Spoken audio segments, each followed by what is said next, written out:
The first Phoenician settlement in Tunisia was in Utica, and that was back in 1100.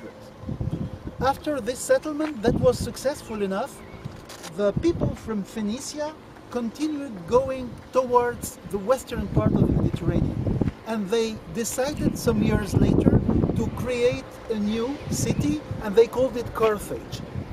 Carthage means in Phoenician language, Carthage, and this exactly means the new city. For those of you who are familiar with Arabic language, to say Carthage today, we would say in Arabic, Al-Qarya al-Haditha. So you see how close it is.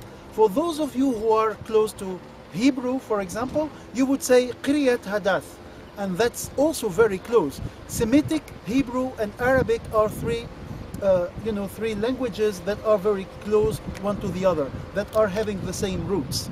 So that's first information. Carthage was founded 814 BC, and it was founded by the lady named Dido, that we also call Elisa here.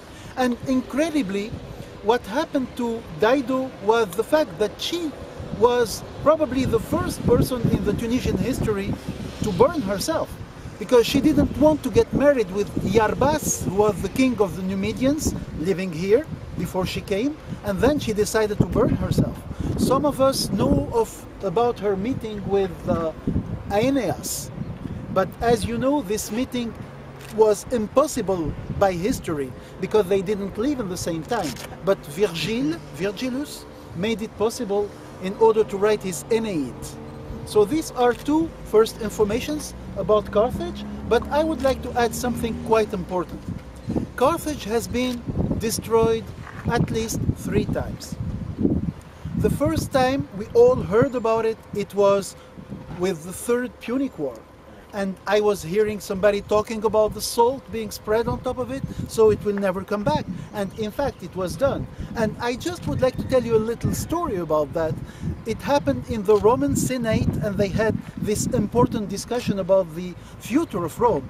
And then Cato, who was one of the main enemies of Carthage, came in the Senate with some figs.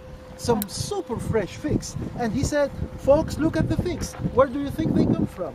And everybody said, "From Tuscania, from Latium, from a neighborhood not far from here."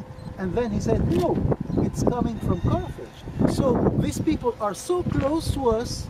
These people are having a new army. These people are rich enough to pay the strong tribute we asked for, so we have to destroy them. And he pronounced this Carthago delenda est.